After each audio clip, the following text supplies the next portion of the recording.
የሚቀርብላችሁ የማህበረ ትጋት ድምጽ ነው።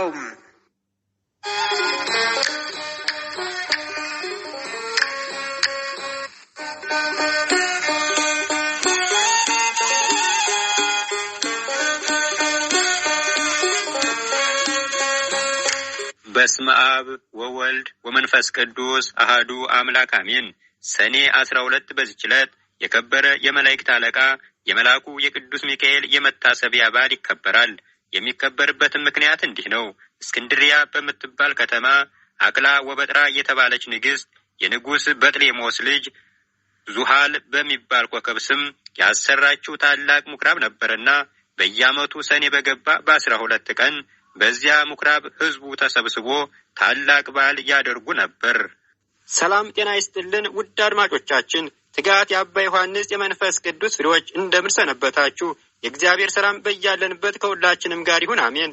ይህ በዕለተ ሮብ ተዘጋጅቶ ወደ እናንተ የሚቀርብላችሁ መንፈሳዊ የዜና መርሃ ግብራችን ነው። በዛሬው የዜና ሀተታችን ሰኔ 12 ቅዱስ ሚካኤል ለምን ይከበራል በሚል ይዘንላችሁ ቀርበናል። ከዜናው ጋር አብረናችሁ ቆይታ የምናደርገው እኔም ወንድማችሁ ለገሰና እህታችን ሙሉ አክሊለ ማርያም በጋራ በመሆን ነው። እስከ መርሃ ግብራችን ፍጻሜ አብራችሁን እንድቆዩ እየጋበዝኩ ወደ ዝርዝር ዜናው አልፋለሁ። በዚያም ምኵራብ ውስጥ ዙሃል የሚሉት ታላቅ የናስ ጣዖት ነበርና በዓሉ በሚከበርበት ዕለት ብዙ ፍሪዳዎችን ያርዱለት ነበር። አባ እለእስክንድሮስ እስከተሾመበት ዘመን ድረስ ለዚያ ጣዖት እንዲህ ሲያደርጉ ኖሩ። ይኸውም 300 ዓመተ ምህረት ተፈጽሞ በአራተኛው መቶ ውስጥ ነበር። አባ እለእስክንድሮስ በእስክንድርያ ከተማ ሊቀ ጵጵስና በተሾመ ጊዜ ጻድቅ ቆስጠንጢኖስም በነገሰ ጊዜ የክርስትና ሃይማኖት ስለተስፋፋች ያን ጣዖት ሊሰብረው ወድዶ ሳለ ጎስቋሎች ሰዎች ከለከሉት። እንዲህም አሉት፣ እኛ በዚህ ቦታ ይህን በዓል ማክበርን ለምደናል። እነሆ ካንተ በፊት 18 ሊቃነ ጳጳሳት አልፈዋል።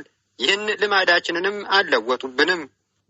አባ እለእስክንድሮስ ግን ገሰጻቸው፣ አስተማራቸው። ስህተታቸውንም በመግለጽ እንዲህ አላቸው፣ ይህ ጣዖት የማይጎዳና የማይጠቅም ነው። እርሱንም የሚያመልክ ሰይጣናትን ያመልካቸዋል። ምክሬንስ ብትሰሙ ቀድሞ እንደነበረ አድርጌ ይህን በዓል እሰራላችኋለሁ። ይኸውም ጣዖቱን እንድንሰብረው ምኵራቡንም እንድንባርከውና በከበረ መልአክ በመላእክት አለቃ በሚካኤል ስም ቤተ ክርስቲያን አድርገን እንድንሰይመው ነው። እኛም ይህን ታላቅ በዓል እንሰራለን። የሚታረዱትን ላሞችና በጎች ለድሆችና ለጦም አዳሪዎች ለችግረኞችም በከበረው መልአክ ስም ምግብ ይሁኑ። እርሱ በእግዚአብሔር ዘንድ ባለሟልነት ያለው ስለሆነ ስለኛ ይማልድናል። ይህንም ብሎ በዚህ በጎ ምክር አስወደዳቸው። እነርሱም ታዘዙለት። ከዚህም በኋላ ያንን ምኵራብ አድሰው በዚህ በከበረ መልአክ የመላእክት አለቃ ሚካኤል ስም ቤተ ክርስቲያን አደረጉት። በዚህችም ዕለት አከበሯት። እርሷም የታወቀች ናት። እስላሞችም እስከ ነገሱበት ዘመን ኑራ ከዚያ በኋላ አፈረሷት። ይህም በዓል ተሰራ፣ እስከ ዛሬም ጸንቶ ይኖራል። ዳግመኛም በዚህች ዕለት እግዚአብሔር የመላእክት አለቃ ቅዱስ ሚካኤልን በነገዱ ውስጥ በመላእክት ሁሉ ላይ በብዙ ክብር ሾመው። ይህም የከበረ መልአክ ክብር ይግባውና በጌታችን ፊት ስለ ሰው ልጆችና ስለ ፍጥረትም ሁሉ ይለምናል ይማልዳልም። የዚህ የከበረ የመላእክት አለቃ ሚካኤል ታምራቱ ብዙዎች ናቸው። ከእነርሱም አንዱ ይህ ነው። እግዚአብሔርን የሚፈራ አንድ ሰው ነበረ። እርሱም የከበረ የሚካኤልን የበዓሉን መታሰቢያ በየወሩ በ12ኛው ቀን ይልቁንም በሰኔና በህዳር ወር አብልጦ ያከብር ነበረ። በጎረቤቱም ርኅራኄ የሌለው አንድ ባለጠጋ ሰው ነበረ። ይህን እግዚአብሔርን የሚፈራውን ሰው የከበረ መልአክ የሚካኤልን በዓል በሚያደርግበት ጊዜ ይጠለውና ያቃልለው ነበር። ለድሆችም ስለ መራራቱ ይዘባበትበት ነበር። የሕይወቱ ዘመንም ተፈጽሞ የሚሞትበትና ከዚህ ከኃላፊው ዓለም ድካምም የሚያርፍበት ጊዜ ሲቀርብ የክቡር መልአክ ሚካኤልን የበዓሉን መታሰቢያ ታደርግ ዘንድ መጽዋዕትም ሰጪ ትሆን ዘንድ ሚስቱን አዘዛት። ከዚህም በኋላ አረፈና ገንዘው ቀበሩት። ሚስቱም ጸንሳ ነበረች። የመውለጃዋም ጊዜ ደርሶ ምጥ ያዛት። በታላቅ ጭንቀትም ውስጥ ሳለች እንዲህ ብላ ጸለየች፣ የእግዚአብሔር መልአኩ ሆይ እራራልኝ፣ በእርሱ ዘንድ ባለሟልነት አለህና በእግዚአብሔር ዘንድ ስለ እኔ ለምንልኝ። ይህንንም ባለች ጊዜ በቤቷ ውስጥ ብርሃን በራ፣ ከችግርም ዳነች። መልኩ ውብ የሆነ ወንድ ልጅንም ወለደች። የእግዚአብሔርም መልእክተኛ ቅዱስ ሚካኤል ከሰማይ ወርዶ ሕፃኑን እንዲህ ብሎ ባረከው። ርኅራኄ የሌለውን የዚህን ባለጠጋ ገንዘብና ሀብት ጥሪቱንም ሁሉ ይህ ሕፃን እንዲወርስ እግዚአብሔር አዝዟል። ባለጠጋውም በቤቱ በአልጋው ላይ ሳለ ጌታ ጆሮውን ከፍቶለት ይህን ነገር ከመልአኩ ሰማ። ይህንንም በሰማ ጊዜ ታላቅ ሐዘን ደረሰበት። ሕፃኑንም የሚገልበትን ምክንያት ይፈልግ ጀመረ። ነገር ግን ክብር ይግባውና ጌታ ይጠብቀው ነበር። ከዚህም በኋላ ያ ባለጠጋ ምክንያት አዘጋጅቶ የሚያገለግል ልጅ የሆነኝ ዘንድ ልጅሽን ስጭኝ፣ እኔም እየመገብኩና እያለበስኩ አሳድገዋለሁ፣ ለአንቺም 20 ወቄት ወርቅ እሰጥሻለሁ አላት። ይህንንም ነገር ከባለጠጋው በሰማች ጊዜ ስለ ችግሯ እጅግ ደስ አላት። ልጇንም ሰጠችው። እርሱም 20 ወቄት ወርቅ ሰጣት። ልጇንም ወሰደው። የምሻው ተፈጸመልኝ ብሎ ደስ አለው። ከዚህም በኋላ በልጁ ቁመት ልክ ሳጥን አሰርቶ ሕፃኑን በሳጥን ውስጥ አስገብቶ ዘጋበት። እስከ ባህሩም ተሸክመው ወስደው በባህሩ ጣሉት። ክብር ይግባውና በጌታችን ፍቃድ ያ ሳጥን ሳይሰጥም ከዚያች አገር የ20 ቀን መንገድ ያህል ርቃ ወደምትገኝ ወደ አንዲት አገር ወደብ እስከሚደርስ ባህሩን ላይ ተንሳፈፈ። በባህሩም አካባቢ በጎቹን አሰማርቶ የሚጠብቅ አንድ ሰው ነበርና ሳጥኑን በውሃ ላይ ተንሳፎ አየው። እርሱም ከባህሩ አውጥቶ ወደ ቤቱ ወሰደው። ይህን ሳጥን እንዴት እንደሚከፍተው ያስብ ጀመር። ይህንንም ሲያስብ ወደ ባህሩ ይሄድ ዘንድ ጌታችን በልቦናው ሐሳብ አሳደረበት። ወዲያውኑም ተነስቶ ወደ ባህሩ ሄደና አንድ ዓሣ የሚያጠምድ ሰው አገኘ። ዓሣ አጥማጁንም መረብህን በእኔ ስም ጣል፣ ለሚያዘውም ዓሣ ዋጋውን እሰጥሃለሁ አለው። አጥማጁም እንዳለው አደረገ። ያን ጊዜም ታላቅ ዓሣ ተያዘ። ዋጋውንም ይዞ ወደ ቤቱ ሄደ። ለራትም ይጠብሰው ዘንድ አረደው። በሆዱም ውስጥ መክፈቻ አገኘ። በልቡም ይህ መክፈቻ ይህን ሳጥን ይከፍተው ይሆን አለ። በሳጥኑም ቀዳዳ ባስገባው ጊዜ ፈጥኖ ተከፈተ። በውስጡም ይህን ታናሽ ብላቴና አገኘ። ልጅ የለውም ነበርና ታላቅ ደስታ ደስ አለው። ጌታችንንም አመሰገነው። ሕፃኑንም በመልካም አስተዳደግ አሳደገው። ሕፃኑም አድጎ ጎልማሳ ሆነ። ከብዙ ዘመናትም በኋላ ያ ባለጠጋ ተነስቶ ወደዚያች አገር ሄደ። በመሸም ጊዜ ወደ በግ ጠባቂው ደጅ ደረሰ። በግ ጠባቂውን እስከ ነገ የምናድርበት ማደሪያ በአንተ ዘንድ እናገኛለን፣ ኪራዩንም እሰጥሃለሁ አለው። በግ አርቢውም እንዳልህ ይሁንና እደር አለው። ባለጠጋውም በዚያ አደረ። እራት በሚቀርብበት ጊዜ ሕፃኑን ባህሬን ብሎ ጠራው። ባለጠጋውም ሰምቶ ልጅህ ነውን ብሎ ጠየቀው። በግ ጠባቂውም አዎ፣ ታናሽ ሕፃን ሆኖ ሳለ ከባህር አግኝቼዋለሁና እግዚአብሔር የሰጠኝ ልጄ ነው አለው።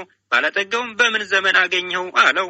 እርሱም ከ20 ዓመት በፊት ብሎ መለሰለት። ያን ጊዜም እርሱ ወደ ባህር የጣለው መሆኑን አውቆ እጅግ አዘነ። በማግስቱም ጎዳናውን ሊጓዝ በተነሳ ጊዜ ሰይጣናዊ ምክንያት አመካይቶ በግ ጠባቂውን እንዲህ አለው፣ እገሊት ወደምትባል አገር በቤቴ የረሳሁት ጉዳይ ስላለ እንድልከው ልጅህን ትሰጠኝ ዘንድ እሻለሁ። እኔም የድካም ዋጋውን 20 ወቄት ወርቅ እሰጥሃለሁ አለው። ውድ አድማጮቻችን፣ ትጋት የአባታችን የአባ ዮሐንስ የመንፈስ ቅዱስ ፍሬዎች፣ እነሆ አሁንም ዘገባችን እንደቀጠለ ነው። ቀጣዩ ዘገባ እህታችን ሙሉ አክሊለ ማርያም ታቀርብልናለች። በድጋሜ አብራችሁን ቆዩ።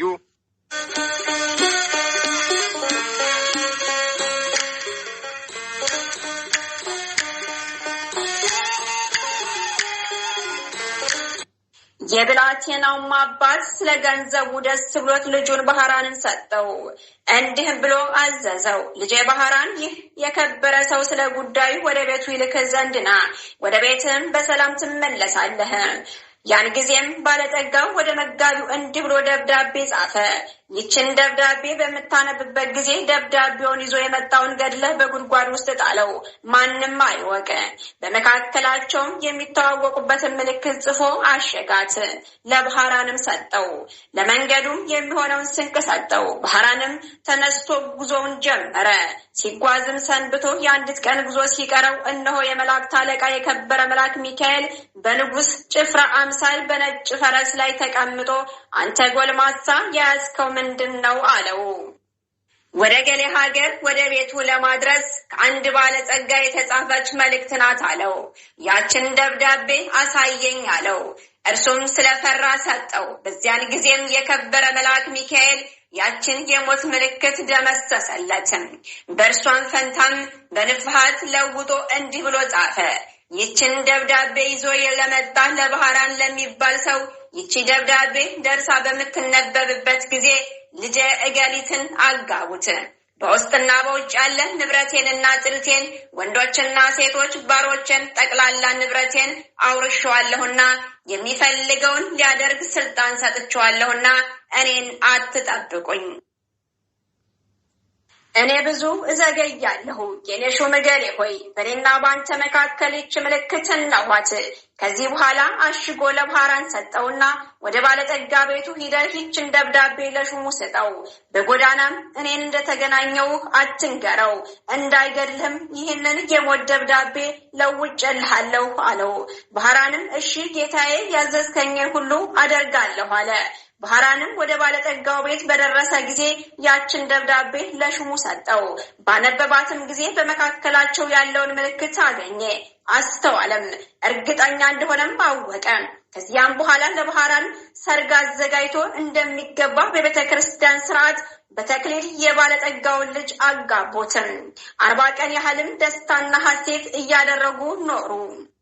ከዚህም በኋላ ባለጠጋው ከሄደበት መመለሻው ጊዜ እነሆ በደስታ የሆነውን የማሰንቆና የእንዚራ ድምፅ ሰምቶ ይህ የምሰማው ምንድን ነው ብሎ ጠየቀ። እነርሱም ስሙ ባህራን ለተባለ የአንተን ደብዳቤ ላመጣ ጎልማሳ ሰው ልጅህን እገሊትን አጋቡት። እነሆ ለ40 ቀናት በሰርግ ላይ ነው። ገንዘብንና ጥሪትን ሁሉ፣ ወንዶችና ሴቶች ባሮችን አንተ እንዳዘዝክ ሰጥተውታል አሉት። ይህንንም በሰማ ጊዜ ደንግጦ ከፈረሱ ላይ ወድቆ በድንገት ሞተ። ባህራንን በጎ ስራዎችን የሚሰራ ሆነ። የተገለጠለትና ከመገደል ያዳነው የመላእክት አለቃ የከበረ መልአክ ሚካኤል እንደሆነ ሊገድለውም የሚሻውን የባለጠጋውን ጥሪቱን እነሆ ያወረሰው እርሱ እንደሆነ ተረዳ። የዚህንም የከበረ መላእክት የመላእክት አለቃ ሚካኤልን መታሰቢያውን በየወሩ ያደርግ ጀመረ። ቤተ ክርስቲያንም አሰራለት። የቅዱስ ሚካኤልን ስዕሉን አስሎ በቤተ ክርስቲያን ውስጥ አደረገው። ከእርሱም ብዙዎች ድንቆች ታምራቶች ተገለጡ። ባህራንም ቅስና ተሹሞ እስከ ለተሞቱ በዛች ቤተ ክርስቲያን ውስጥ የሚያገለግል ሆኖ ኖረ። በዚህ በከበረ የመላእክት አለቃ ሚካኤል አማላጅነት ከእናቱና ከአባቱ ከልጆቹም ጋር የዘላለም ሕይወትን ወረሰ። ጌታችን መድኃኒታችን ኢየሱስ ክርስቶስ በተነሳበት ቀን ይህ ክቡር መልአክ ሚካኤል ከውስጠኛው መጋረጃ ውስጥ ገብቶ በክብር ባለቤት ፊት እንዲህ እያለ ይለምናል። እውነት ስለሆነ ቃል ኪዳንህ በምድር መታሰቢያን የሚያደርጉትን ትምርልኝ ዘንድ ፈጣሪ ሆይ እኔ አገልጋይህና መልእክተኛ ከቸርነትህ እለምናለሁ። አንተ መሐሪና ይቅር ባይ ነህና። የክብር ባለቤት ጌታችንም እንዲህ ብሎ ይመልስለታል። የመንፈሳውያን ሰማያዊ መላእክት አለቃቸው ሚካኤል ሆይ መታሰቢያን የሚያደርገውን ሁሉ መሸከም እንደምትችል ከሲኦል 3 ጊዜ በክንፎችህ ተሸክመህ እንድታወጣ እንደሆነ አዝዤሃለሁኝ። ይህንንም ቃል በሰማ ጊዜ እጅግ ደስ ብሎት የበዓሉን መታሰቢያ ከሚያደርጉት በክንፎቹ ተሸክሞ የእሳቱን ባህር አሳለፋቸው። እነርሱንም ከብቻው ከጌታ በቀር የሚቆጥራቸው የለም። ስለዚህም የዚህም ታላቅ የከበረ የመላእክት አለቃ ሚካኤልን የበዓሉን መታሰቢያ ለማድረግ መታገል ይገባናል። እርሱ ከሰይጣን ወጥመድ ያድነን ዘንድ በዘመናችን ሁሉ ይጠብቀን ዘንድ ኃጢአታችንንም ያስተሰርይ ዘንድ መከራችንንም ያርቅ ዘንድ የምድራችንንም ፍሬ ይባርክ ዘንድ ፈቃዱንም ለመስራት ይረዳን ዘንድ ከኛ ወገን የሞቱትን ዕረፍተ ነፍስ ይሰጥ ዘንድ ወደ መንገድ የሄዱትን አባቶቻችንና ወንድሞቻችንን ወደ ቤቶቻቸው በሰላም በጤና ይመልሳቸው ዘንድ በመካከላችንም ፍቅር ያደርግ ዘንድ እስከ መጨረሻይቱም ሕቅታ ድረስ በቀናች ሃይማኖት ያጸናን ዘንድ የክርስቶስ ወገኖች የሆኑ መኳንንቶችንም ጠብቆ በወንበሮቻቸው ላይ ያጸናቸው ዘንድ የሳቱትንም ወደ ቀናች ሃይማኖት ይመልሳቸው ዘንድ በእግዚአብሔር ፊት ስለኛ ይለምንልናል። እግዚአብሔርን የሚፈራ አስተራኒቆስ የሚስቱ የቅድስት ፎሚያ የዕረፍቷ መታሰቢያ ሆነ። ይህም ሰው በየወሩ 3 በዓላቶችን እያከበረ ኖረ። እኒህም ክብር ይገባውና የጌታችን የኢየሱስ ክርስቶስ የልደቱ መታሰቢያ፣ በየወሩ በ29 የእመቤታችን የቅድስት ድንግል ማርያም በዓል መታሰቢያ በየወሩ በ21 የከበረ የመላእክት አለቃ የሆነ የቅዱስ ሚካኤል በዓል መታሰቢያ በየወሩ በ12 ቀን ናቸው። የሚሞትበትም ጊዜ ሲቀርብ እርሱ ሲሰራው የነበረውን ምጽዋት ይልቁንም እኒህን ሶስቱን በዓላት እንዳታስታጉል ሚስቱን ቅድስት አፎሚያን አዘዛት። እርሷም የከበረ የመልአኩ የሚካኤልን ስዕል ያስልላት ዘንድ ባሏን ለመነችው። እርሱም አሰርቶ ሰጣትና በቤቷ ውስጥ በክብር አኖረችው። ባሏም ካረፈ በኋላ ባሏ ያዘዛትን መስራት ጀምራ፣ ሰይጣን ግን ቀናባትና በመበለት ሴት መነኩሴት ተመስሎ ከእርሷ ጋር ተነጋገረ። እንዲህም አላት፣ እኔ አዝንልሻለሁ፣ ራራልሻለሁም። ገንዘብሽ ሳያልቅ የልጅነትሽም ወራት ሳያልቅ አግብተሽ ልጅ ትወልጂ ዘንድ እመክርሻለሁ። ባልሽም መንግስተ ሰማያት ወርሷል፣ ምጽዋትም አይሻም።